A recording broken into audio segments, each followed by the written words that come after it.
أعوذ بالله من الشيطان الرجيم. بسم الله الرحمن الرحيم. الحمد لله رب العالمين. الرحمن الرحيم. مالك يوم الدين. إياك نعبد وإياك نستعين. اهدنا الصراط المستقيم. صراط الذين أنعمت عليهم غير المغضوب عليهم ولا الضالين.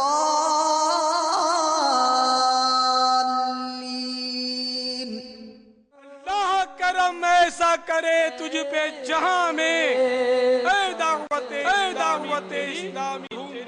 Dawat Islami is the largest religious, non-political propagation and peaceful movement of Quran and Sunnah throughout the world. Dawat Islami strongly believe in preaching of Islam through character. Dawat Islam wants to spread Islam by love and peace. The Jamaat is against sectarianism, political linguistics, or social difference between Muslim community, not only in Pakistan, but throughout the world, wherever the effect of the preaching has reached.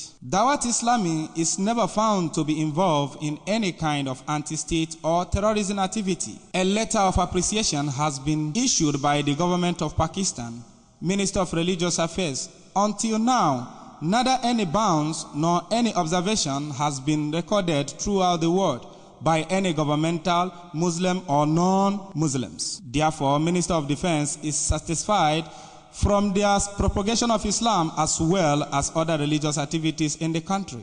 وزارت دفاع پاکستان کی طرف سے جاری کردہ مکتوب کا اردو خلاصہ.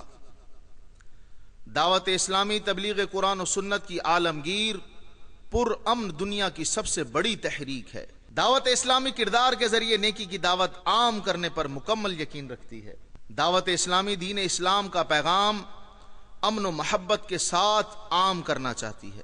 ملک و بیرون ملک جہاں بھی دعوت اسلامی کا مدنی پیغام پہنچا ہے وہاں پر یہ تحریک مسلمانوں میں سیاسی، لسانی اور معاشرتی درجہ بندیوں کے خلاف ہے. ہماری معلومات کے مطابق دعوت اسلامی آج تک کسی دہشت گردی یا ملک کے خلاف کسی قسم کی سرگرمیوں میں ملوث نہیں پائی گئی ہے. وفاقی وزارت برائے مذہبی امور پاکستان کی طرف سے دعوت اسلامی کے لیے ایک حوصلہ افزا مکتوب جاری کیا جا چکا ہے. دنیا بھر میں دعوت اسلامی کو کسی بھی مسلم یا غیر مسلم حکومت کی طرف سے نہ کسی پابندی کا سامنا ہے اور نہ ہی یہ مدنی تحریک کسی حکومت کے زیر تفتیش ہے. دعوت اسلامی کی ان خصوصیات کی بنا پر وزارت دفاع پاکستان اس مدنی تحریک کے نیکی کی دعوت دینے اور دیگر معمولات پر اپنے مکمل اطمینان کا اظہار کرتی ہے. میٹھے میٹھے اور پیارے پیارے اسلامی بھائیوں، اللہ تبارک و تعالی نے مسلمان کے لیے نماز ایک عظیم تحفہ عطا فرمایا ہے. نماز دین کا ستون ہے. نماز جنت کی کنجی ہے. نماز پیارے آقا صلی اللہ تعالی علیہ وآلہ وسلم کی آنکھوں کی ٹھنڈک ہے. جہاں نماز پڑھنے کے بے شمار فضائل ہیں، وہیں نماز نہ پڑھنے والے کے لیے بھی بے شمار وعیدیں ہیں. ترک نماز پر اللہ تبارک و تعالی کی ناراضگی اور کل بروز قیامت بے نمازی کے لیے کیا کیا عذاب تیار رکھے ہیں، اس اہم موضوع پر مبلغ دعوت اسلامی، رکن شورا اور پاکستان انتظامی کابینہ کے نگران حاجی محمد شاہد اتاری نے نہایت رکت انگیز بیان فرمایا ہے. اس بیان کی VCD دعوت اسلامی کا اشاعتی ادارہ مکتبۃ المدینہ مختلف مواقع کے مناظر اور آواز کی مکسنگ کے ساتھ پیش کرنے کی سعادت حاصل کر رہا ہے. آپ بھی اس VCD کو اول تاخیر ملاحظہ فرمائیے.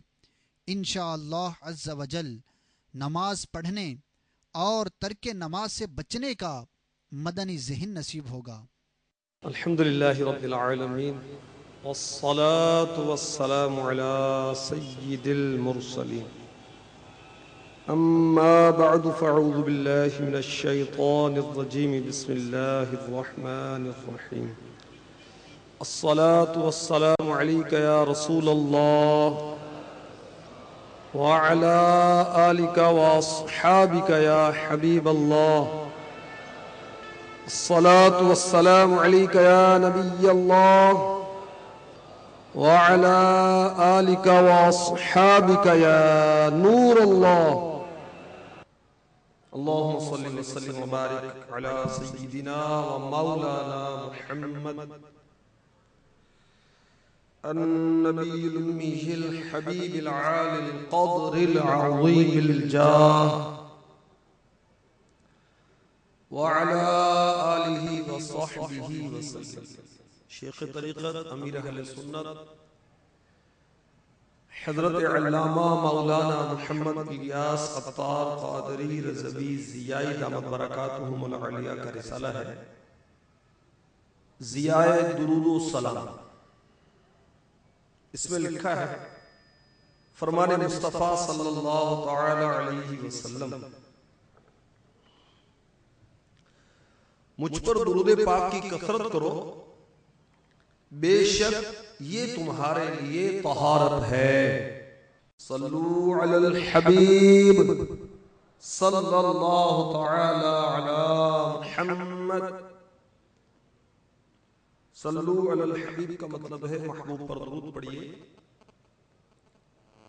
جب کہا جائے کہ محبوب پر درود پڑھیے تو بلند آواز سے پڑھنا چاہیے تاکہ اطراف کی اشیاء بھی ہمارے درود و سلام پڑھنے پر گواہ ہو جائے.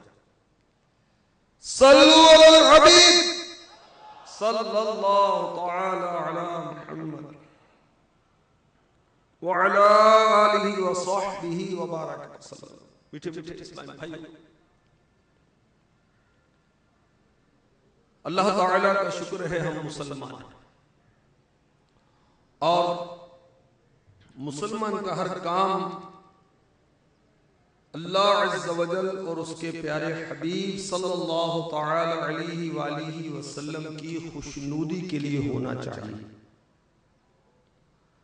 مگر بدقسمتی سے آج ہماری اکثریت نیکی کے راستے سے دور ہوتی جا رہی ہے. شاید اسی وجہ سے ہمیں طرح طرح کی پریشانیوں کا سامنا ہے. کوئی بیمار ہے تو کوئی قرض دار، کوئی گھریلو ناچاکیوں کا شکار ہے تو کوئی تنگ دست و بے روزگار،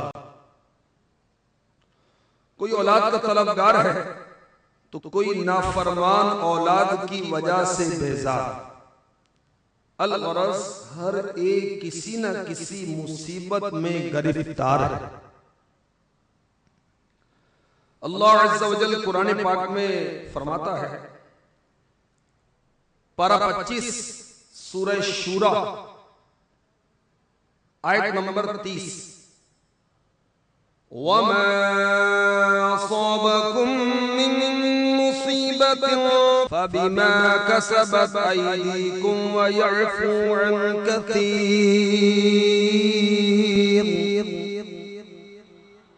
ترجمہ کنز الایمان، اور تمہیں جو مصیبت پہنچی وہ اس سبب سے ہے جو تمہارے ہاتھوں نے کمایا، اور بہت کچھ تو معاف کر دیتا ہے.